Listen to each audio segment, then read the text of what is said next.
Good afternoon to everyone. This is Sam. Here is a short biography about me. So it says that I did finish my bachelor degree in mathematics, and I had my master degree in the college counseling because I used to work in high school as a college counselor for many years. It was needed, that's why. So this is my 27th year of teaching in different countries. We used to train students for the different Olympiad competitions, IMO, BMO, which stands for Balkan Math Olympiad. So IGMO stands for the European Girl Math Olympiads, etc. So I coached students for many years. And in high school, I used to work as the head of the department and the teacher trainer, as a curriculum writer. In the last 10, it says, but it was just 3 years ago. So 12 years I worked as the college counselor. I have hundreds of students getting to Ivy League, so for prestigious colleges in the United States and outside of the United States. Not only the United States, I have pretty nice experience on European universities, including United Kingdom as well. So besides the Olympiad training, I do train students. I still have some students from the European countries like Switzerland, like England, that I used to train last year, from Italy. You know that they have some different levels, like A level in the United Kingdom. So IB the courses, so like AP courses in the United States. So I do still train those students. And here what it says that, so I had a book, so I'm just co-author and the co-editor of one high school math book about the calculus for senior students. And right now I locate in Texas, in Houston. So I do work in a public school as a calculus and pre-calculus teacher. So if you do attend to this course, the name of the course is CM201. So here are the available schedules for the courses. If you are outside of Houston, so for you, there's no chance of getting in person, but the session one that we do offer on Saturdays, 12 to 2 p.m., this is Texas time. It is so hybrid. So that means partial students will be inside of the class in person while they take in person. So we're going to reflect the projector and the slides through the Zoom, and half of the class, maybe the partial of the class, will attend the lesson through the Zoom account. Or the second session, that's going to be explained the same thing on Saturdays, 3 to 5 p.m. And another session which we offer during the weekdays, Wednesdays, from 6 to 8 p.m. So courses will start on September 10 or September 14. So you are going to choose which is available for you if you do decide.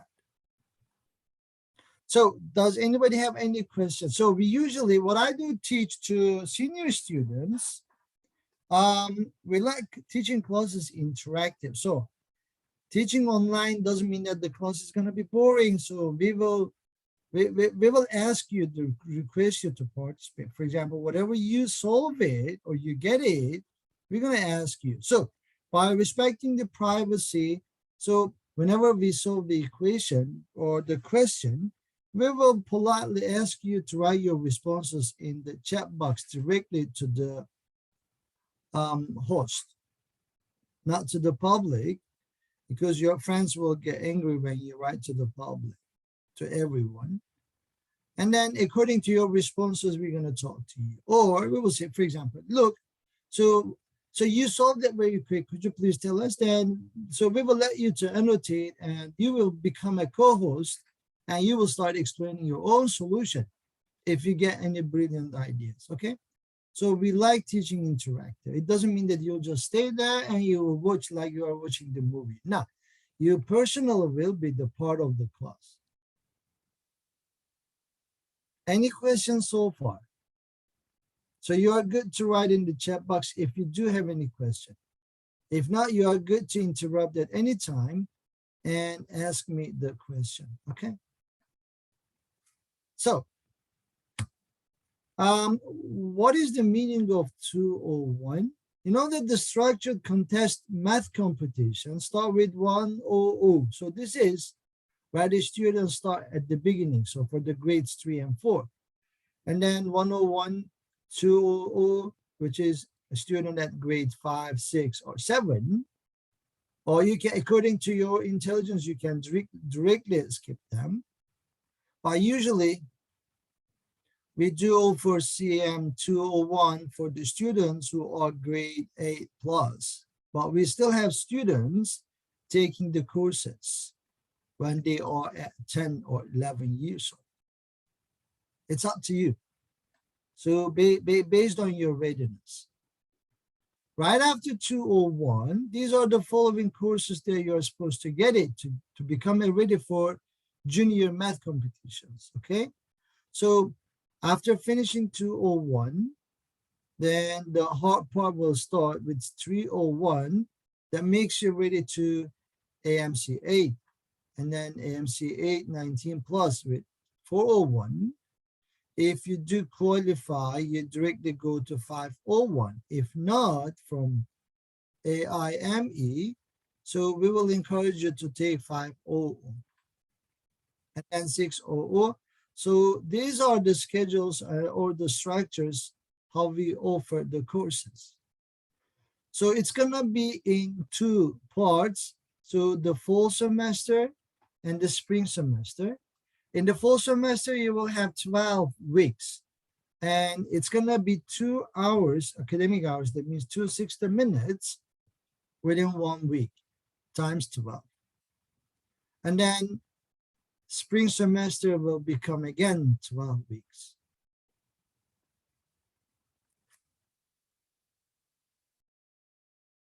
Okay, so here what it says, after you add it to your car, you will be placed on the waiting list until it is approved by our staff, typically within 1 business day.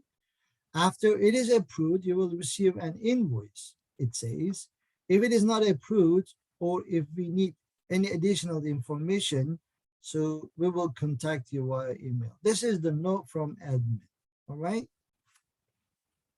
So now I'm just moving on to the next slide. So class details will be found online. Our website address is www.momentumlearning.org/class description CM201. So when you do go to website of Momentum Learning, you will have brief information. So I'm just gonna log in with you together and show how it works. So there will be 2 types of courses there, online and in person. So if you do prefer online, that will be the contest math or school math. But since you are a candidate for 201, my bad, you will go through the contest math. So school math has just pre-algebra or algebra 1, geometry, algebra 2, the classes which are related to the school subjects.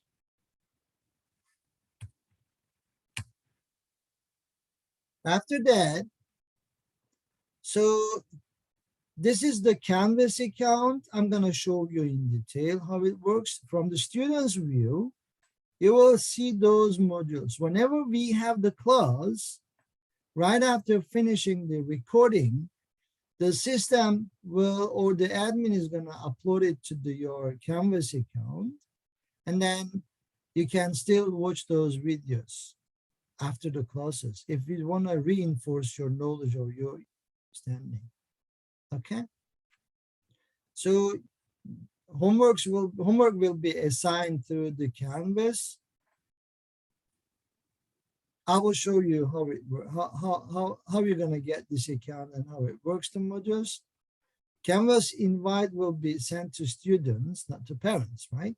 From instructor Canvas about 1 week before the class start date. Homework needs to be submitted on time and it will be automatically graded by Canvas. And class Zoom link will be accessed via Canvas on the home page. So here I'm just gonna click also on the syllabus, so we will see what are we gonna study. during the fall semester. Weekly TA sessions will be Friday. So this is after you submit your homework. If you want to just learn how to solve those homework questions, so the momentum learning is going to offer you the weekly TA sessions, which will be Fridays. So within TA session, it will cover your selected homework questions, answers. If you have any question, you are good to ask them through the chat box, or you can directly take a speech by just rising. And then you will have interactive homework solving questions, solving sessions. All class materials will be in Canvas, so you can download them or print them out. We strongly suggest you to print them out before your sessions start. Then you will be ready and you will follow up the class together with your instructor, okay, for your tutor. All right. So right after that,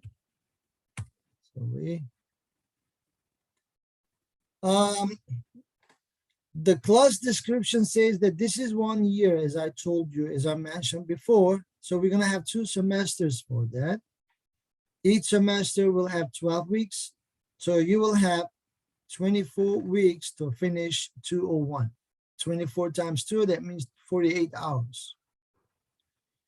Is intended for students who are new to problem solving in the math competitions. This class will help students learn concepts, techniques beyond the school curriculum. Students who wish to enroll in this class are expected to have completed elementary school math curriculum, and students should also have some basic pre-algebra knowledge, such as order of operation, basic operations with fractions, like exponents, and should be able to solve basic equations, so one-step, multi-step equations. CM201 also helps students improve their scores on math contests such as AMCA, MedCounts, etc. So what will be covered here? Actually, we will start the first way with the divisibility rules, so basic number theories, and then we will go ahead with the divisors, with the factors. I'm just going to show some samples, okay, after finishing this slides. So we will cover 4 subjects here: pre-algebra, geometry, number theory, and combinatorics. What do we mean with the combinatorics? It covers probability, covers combination, covers permutation. The difficulty level is up to medium AMC8. So mostly we will share past paper questions to you, or the questions which were administered in MedCounts. So we're going to reflect them here and we will solve them together. Students are expected to attend the weekly 2-hour lecture and optional weekly 1-hour TA session, where the teacher will go over each week's homework problems and answer any questions students might have. Students are expected to spend around 2 hours on homework problem. Qualifying test is required for students in grade 7 and below. So who should skip this course? Students who score 15 plus on AMCA. We usually recommend 8 and up classes, but I told you this is very subjective. According to your readiness, if you are a challenging student, because last year I had plenty of students who were at 6th grade, 7th grade, they took 201. After you add here, there is one note, but we actually before, so I think the note is repeated. Okay. So now I'm just going to move to the next layer. Leo, do you have any questions so far? No? No questions. Stanley, do you have any question?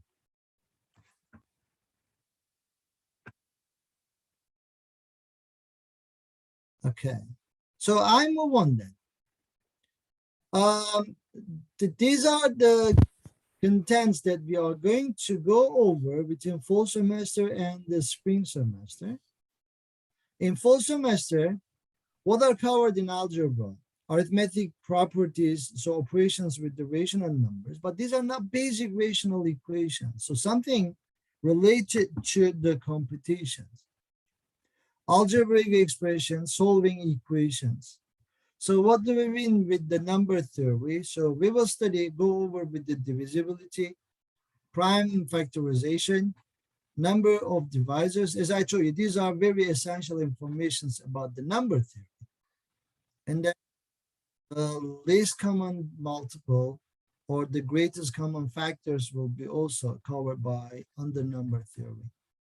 So what about the combinatorics? It says here, so basic counting techniques, permutations, as I mentioned before, combinations, and the probability will be studied in the fall semester within 12 weeks. After the Christmas and the New Year break, so when we start with the spring one, we will go over with the radical and the quadratic equations and the expressions. And now mostly we will spend time on geometry. Angles, Pythagorean theorem, spatial right triangles like 45, 45, 90 triangle, 30 degrees, 60 degrees, 90 degrees triangle, and some right triangle properties related to Euclidean theorems. And then we will move on to triangles. We separated them in two parts. So the easy level, then the hardest one. After that, quadrilaterals, polygons, circles. And then we left combinatorics because this is the most, I think, joyful class because it asks you just to think. For example, you roll two dice and you ask students, what is the probability to get there some, for example, more than 7? Or you roll 3 dice. So what is the probability of getting there some 20? You'll say there's no chance. Why? Because if you roll 3 dice, the maximum possibility that you can get it 18. So you say, sir, there is no chance of getting 20. That means my probability is 0. We ask you, so what is the probability that their sum is prime? Then it's going to be case study. So you will separate those cases. We will look at case by case. So we will list all the prime numbers. If you roll 2 dice, which are less than 12, if there are 3 dice. So what is the highest prime number when you roll? I see one rise handing. Yes, go ahead, please. Someone wants to ask the question. I see somebody is raising the hand. Go ahead. Do you have any question? Yes, I have a question. If the kids didn't take 200, can they take 201? I have an 8th grader. As I mentioned before, so whenever students register to course, they give you an evaluation test. So they basically test the level of the students because the course wants all the students to be on the same page. So you know that if the class is 15 to 20 students, so as I am a teacher, so as you are a parent, nobody wants a student to stay behind of the class. So for that reason, if we have some exceptions, for example, if your son or daughter, whoever is ready for taking the classes, yes, he might skip, for my opinion, he might skip 200. It depends on how he or she is. Well, they took introduction to number sims last summer. I don't know if that's 200 or not. So I don't want to give any wrong information right now, but I need to see what are covered in 200. Okay. But I think if you just contact to Mr. Kai, so he's going to give you the brief information. Or what will they offer? They're going to test your child. If child gets a pretty good score, then that's fine. Because uh, whatever, if your child takes 201, so at at the at the first moment, we are not going to ask the questions. First, we will make the class ready. So we will give needed informations. So our concern, or my personal concern, is this: whenever we give information, will your child digest it or not? Because we don't want to disappoint or put any students under stress.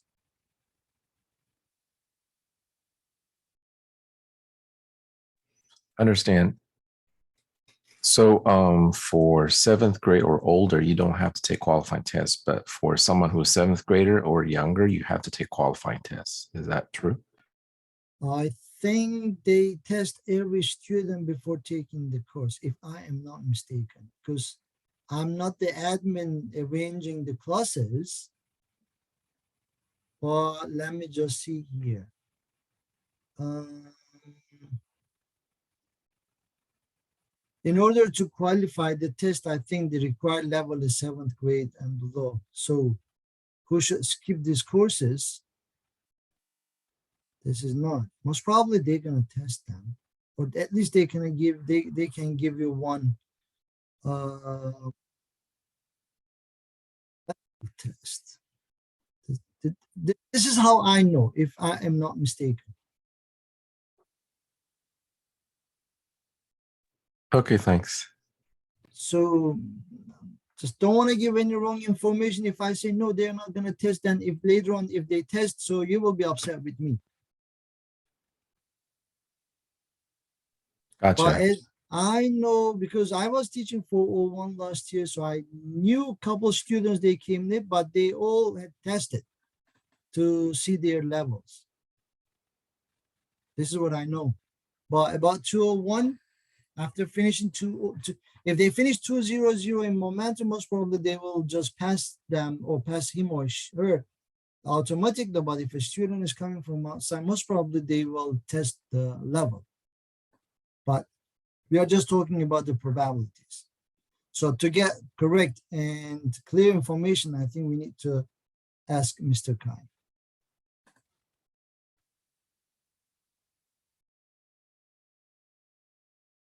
Any other questions, sir?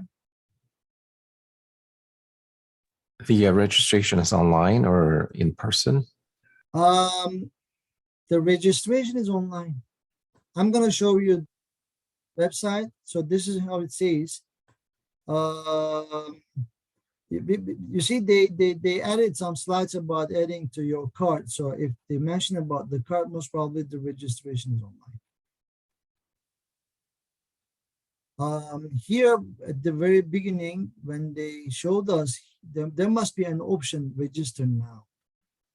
So after finishing these slides, I'll go to Momentum Learning's website and I'll show you that if there's a link. Okay, thank you. You're welcome. So we left it here. Okay, I think this is the last slide. Do we have any other slide? No. Yeah, here is the contact information. Office hours are from Monday to Friday from 2 to 6 p.m. Saturday and Sunday from 12 to 4 p.m. Central Time.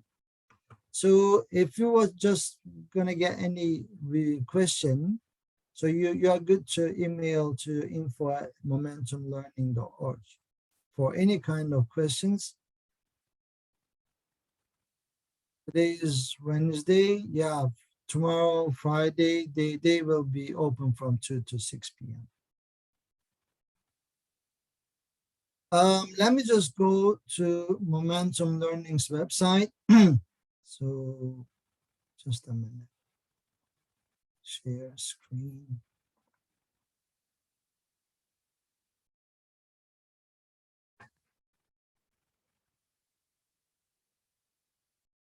www.momentum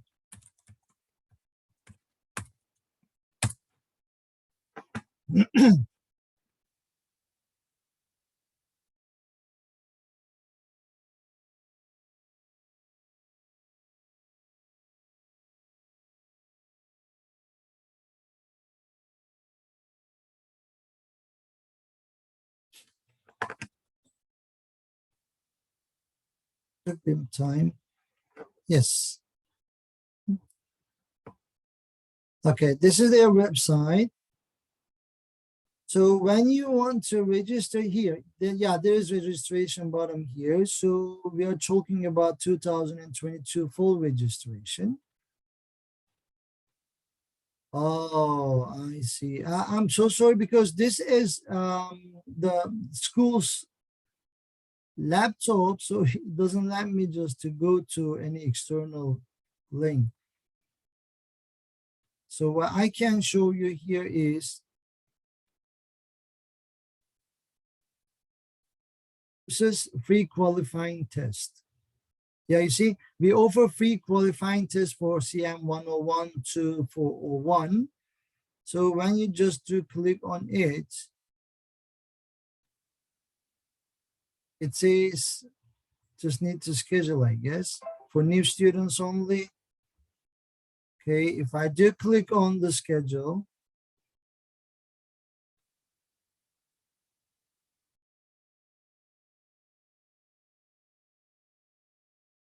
yeah, here is 201A. So it says register now. That means everything can be done online. But I cannot open because this is not my personal laptop.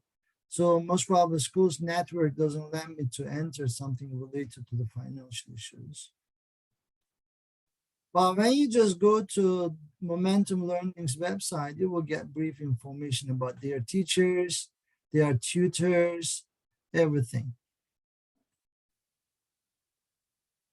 What I wanted to show here is this is Canvas account. So this is the view, but this is teacher's view.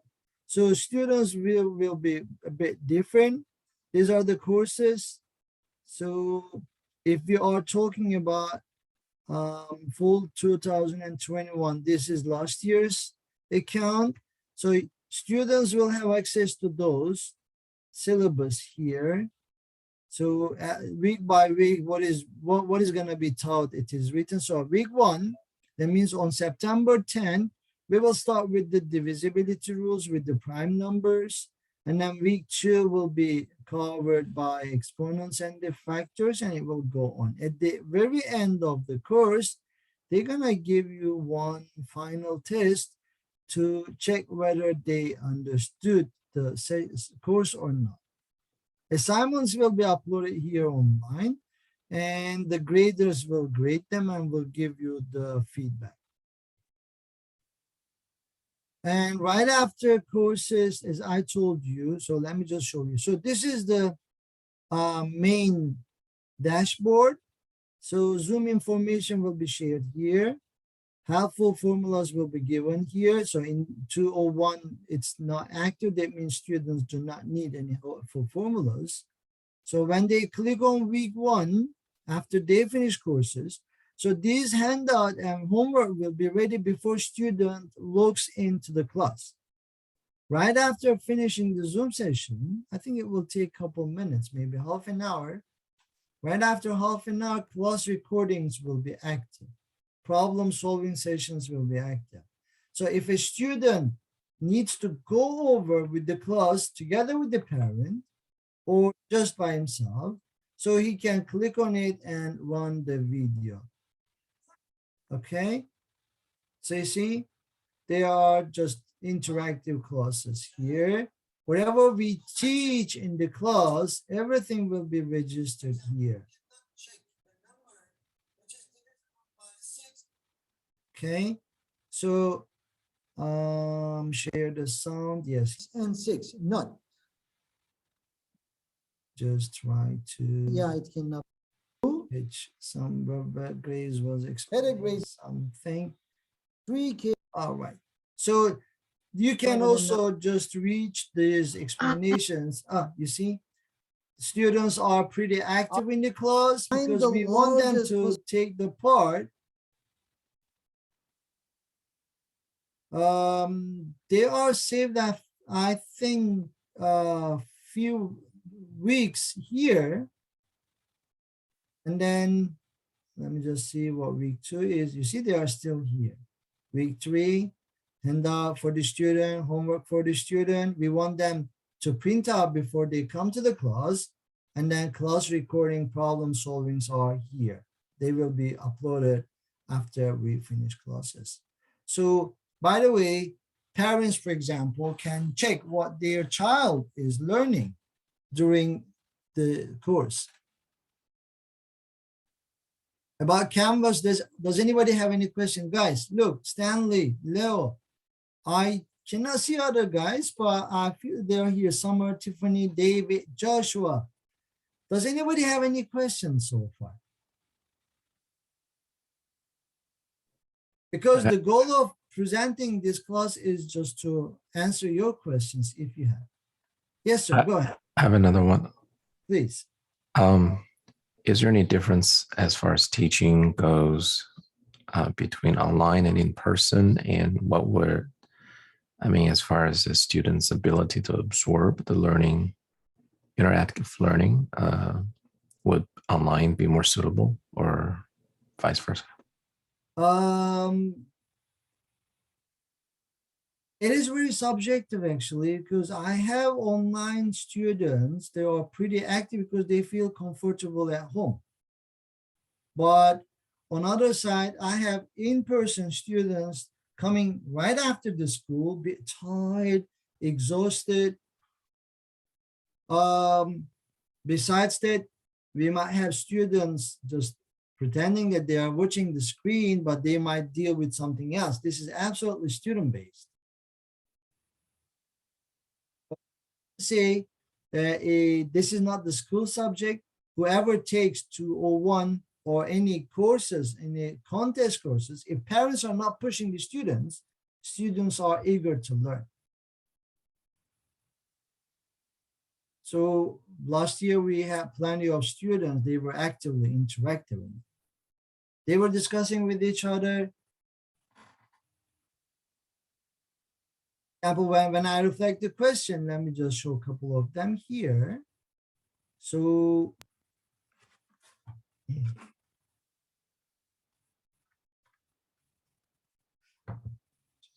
let me just link.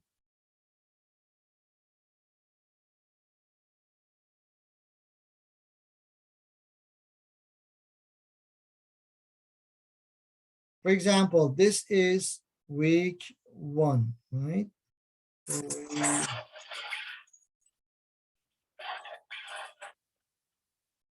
for that. Yes. For example, we start with the divisibility, the first week. This is the pack of the first week that on 11 pages. Whenever we explain the rules with divisibility 0, 2, for example, divisibility by 2, by 3, by 4, by 6, by 7, we will add it here, but it's less used. That's why we didn't put it here. 9, 11 mostly. And then we start answering those questions. What we do is we're going to just reflect the question because students already have their hard copies on their table, and we give them multiple minutes, for example, 2 up to 3 minutes. If the question is hard, up to 4 or 5 minutes, we let students. While we give the time, we see that plenty of students, they start using their chat boxes by responding the question.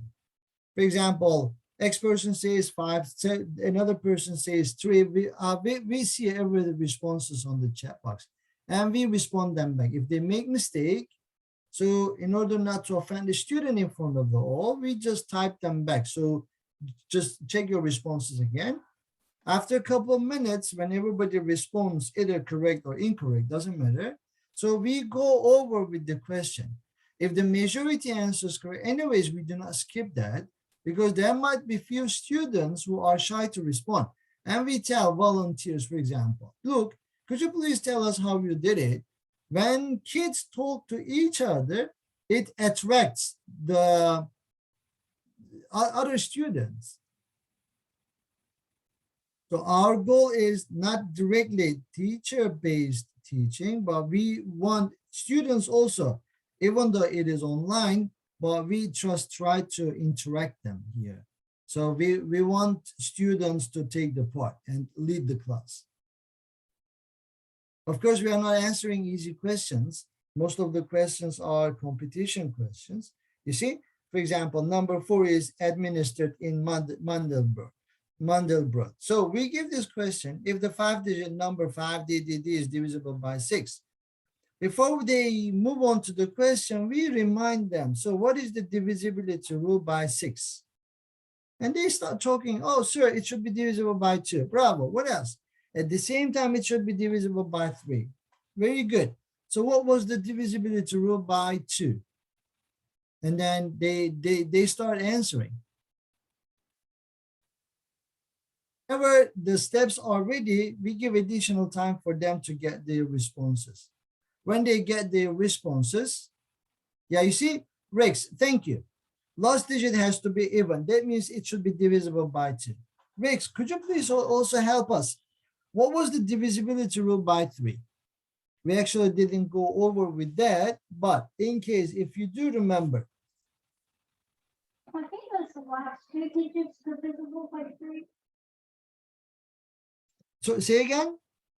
I think this is the last 2 digits are divisible by, wait, I kind of thought. No, if the last digit is even, it has to be divisible by 2, but the divisibility rule 3, look, could you please tell us?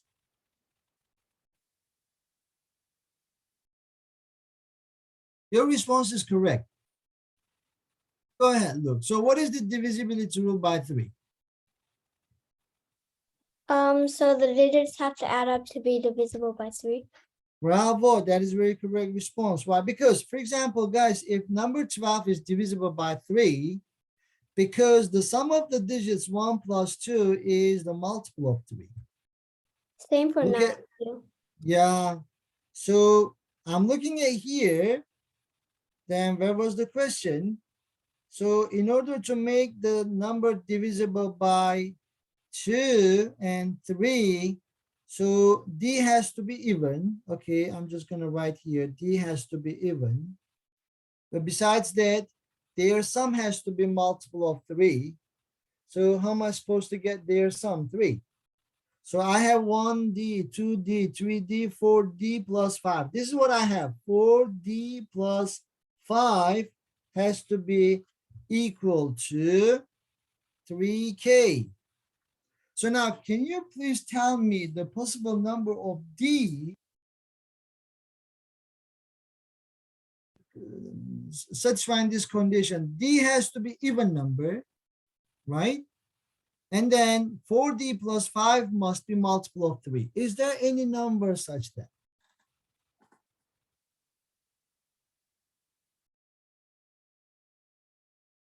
So this question was administered, for example, in Mandelbrot competition. So we try to find out the number D such as even number, it has to be even. But when you do multiply by 4 and add 5, it should be multiple of 3. Do we have such number?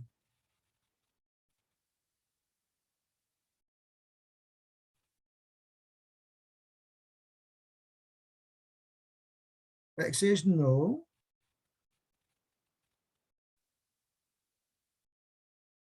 But D, all these numbers must be same. So your responses are different numbers. For example, D has to be even. Can it be 2? 5, 5, 2, 2, 2, 2. Is it divisible by 3? No, because their sum is 2 plus 2 plus 2 plus 2, 8 plus 5, 13. But 13 is not divisible by 3. So the number is not divisible by 6. Is there any number, even number, when I multiply by 4 and 5, that makes it multiple of 3? This is what they are asking you. Other guys, feel free to respond.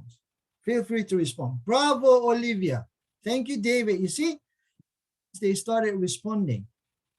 Olivia, since you are the first responder, could you please tell us how you got it? I just tried from 1, so I just started from 1. So I tried 4 times 1, that didn't work. 4 times 2, that didn't work.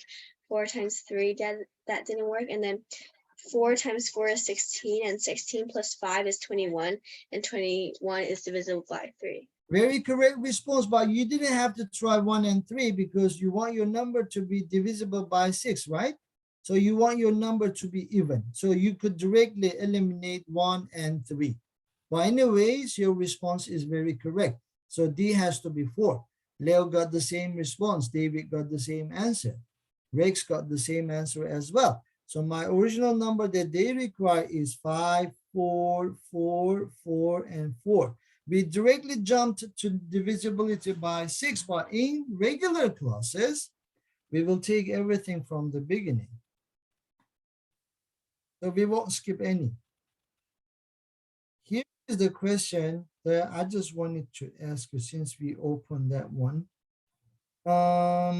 Does anybody know what? Okay, let me just reflect it here. So here it says that the divisibility rule by 4 is by looking at the last 2 digits. If the last 2 digits is divisible by 4, the number is divisible by 4. So now here is the question. I have 187T6. I want this number to be divided by 4. So what is the possible value of T?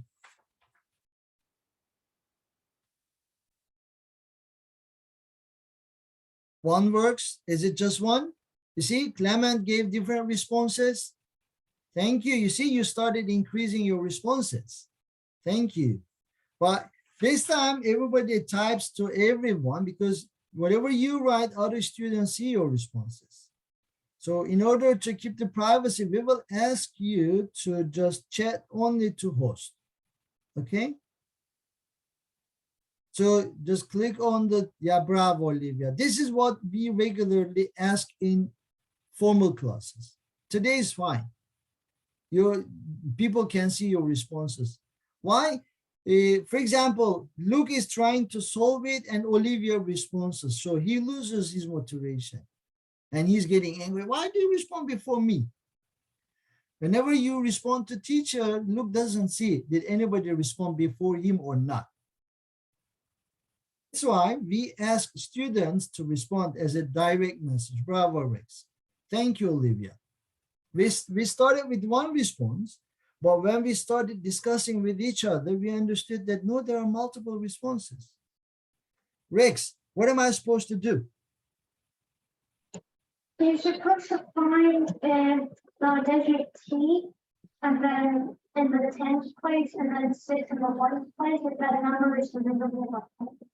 Okay, so what are the possible values of T making the last 2 digit divisible by 4? 1, 3, 5, 7, and 9. Very correct. So T can be equal to 1, T can be 3, T can be 5, T can be 7, and T can be 9.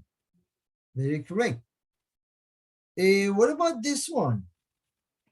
So T is the last digit. I want 1T to be divisible by 4. Andre Tao started responding. Yes, Andre, go ahead. The question is yours.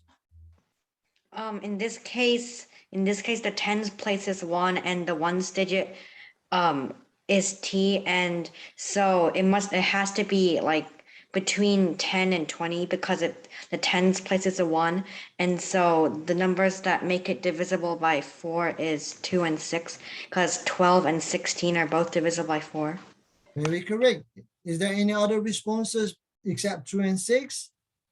I'm looking in my chat box right now, for example, to give feedback to my students. And I see that all students, they say that 2, 6, except, okay, now you see, some students start writing the wrong answer, but after a couple seconds, without getting any warning, they start correcting themselves. And then after we finish the divisibility rules, we will share those questions. Let me just quickly see, is that, yeah, for example, I have one challenging question. Says that here, no, divisibility rule by 11. Does anybody know what the divisibility rule by 11 is? Because I'm not going to ask any question without teaching. Let me just skip divisibility rules and let me see about divisors. Is there any question? For example, what is the largest prime factor? So the number, okay. Anything relate? Yeah, this question is just the basic knowledge. How many prime numbers are between 40 and 49?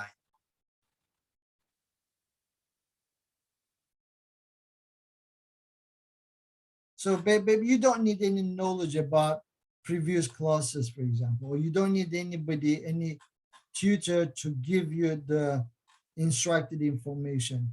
If you're good about what prime number is, you're good to respond this question. Which numbers are prime numbers? So let us go over with that for the ones who do not know it. Stanley, what do you understand from prime numbers? It can only be divisible by itself in one.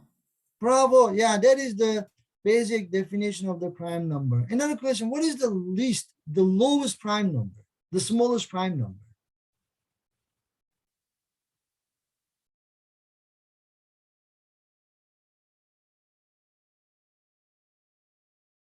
Rex, what is the smallest prime number? 2. The only even number which is prime is 2. And then what is next? 3, What is next? 3,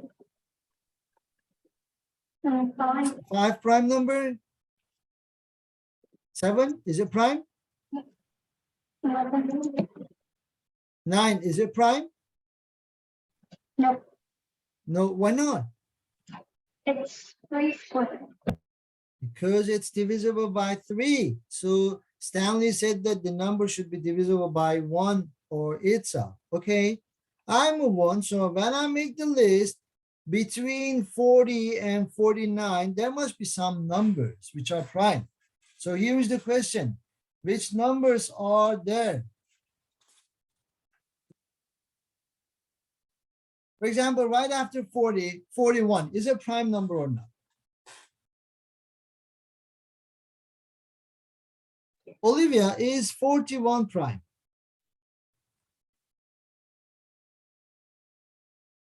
Are you good to talk to us? Yes. Okay. We are just searching odd numbers, right? Because even numbers are divisible by 2. That's why they cannot be prime. What about 43? Is it prime? Yes. Okay. What about 45? Is it prime? No. Why not? It's odd number. It's divisible by 5. Oh, I see. So he lost the game. Okay. So what about 47? It's prime. Is prime. Okay. I think the last number is 49. No, 49 is 7 times 7. Oh, it's not prime. So you see, my answer has to be 3 numbers which are 41, 43, and 47. Okay. So let me just give you one more time.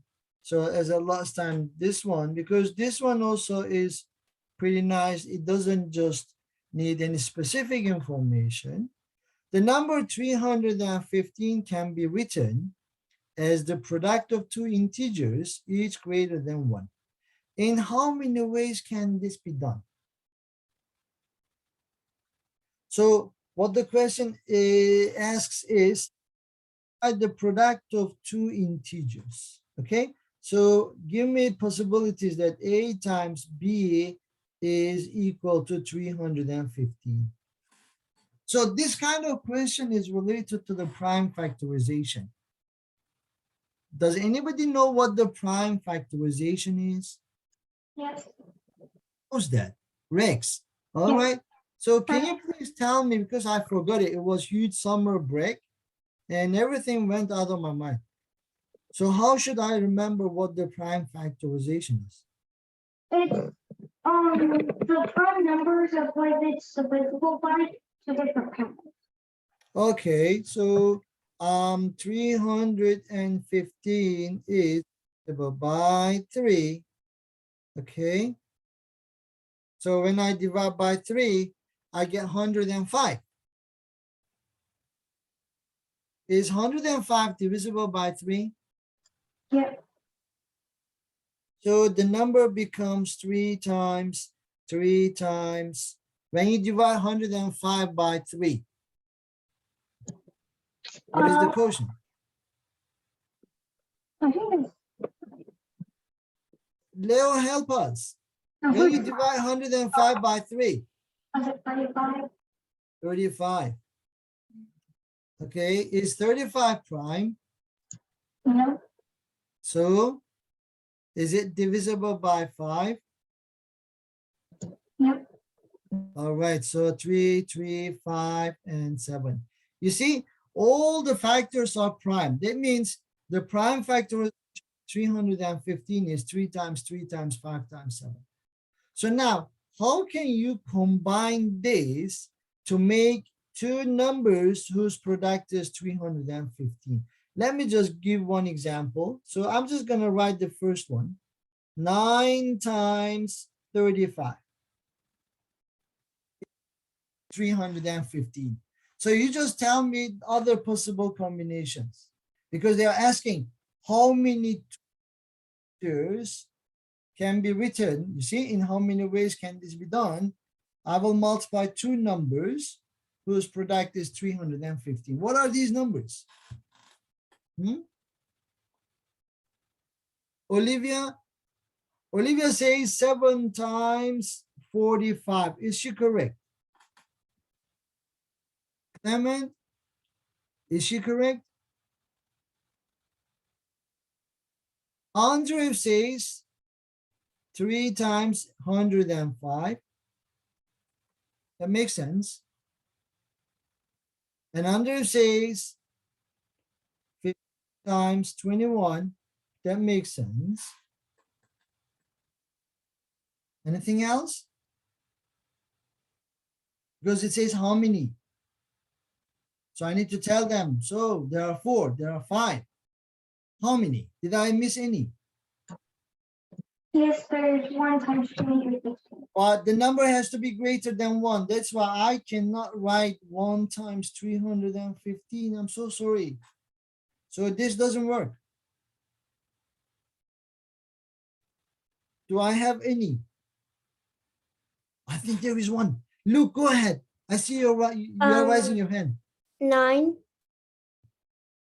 9 times what? Wait.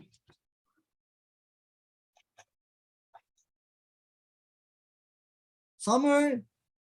Yeah, Summer got it. Summer, are you good to talk to us? 35. I got 5 times 63. 5 times 63. Yeah, that's very correct. Look, your response is correct, but we already mentioned here 9 Oh, I times. didn't see that. Sorry. So, Summer, can you just look at it again? Is there any other combination?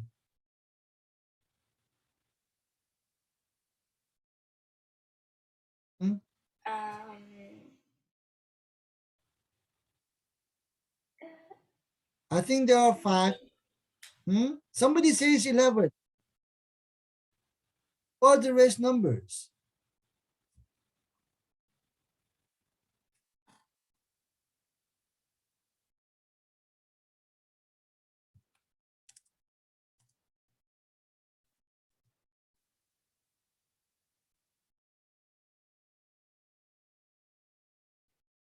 No, the order doesn't matter. 9 times 35, because they are talking about the product of two integers. 9 times 35, so you do not have to write 35 times 9 as a different list. So it is just 10 times. 5 times, my bad. These are all the combinations that you can write. Okay. So no, yeah, Olivia, I totally agree with you. So there is no more. Okay. So let's leave it here. I just wanted to basically introduce what we're going to do in 201. And we just shared few examples. So if you do attend to 201, we will continue to answer all the rest questions together with you. Because we need you, we need your help. You see, when you are involved, so we answer them very quick. Any other questions? Or does anybody have any question before we leave? Are we all good? Right. So it was a pleasure to meet you. Olivia has question. Yes, go ahead, please. David has question. No? Oh, no, that was just a thumbs up. Oh, thumbs up. My bad. Okay. All right, guys, enjoy. So your rest of the day. Hope to see you in the real sessions. Bye. Thank you, Mr. Sam. You're welcome, sir. Bye-bye.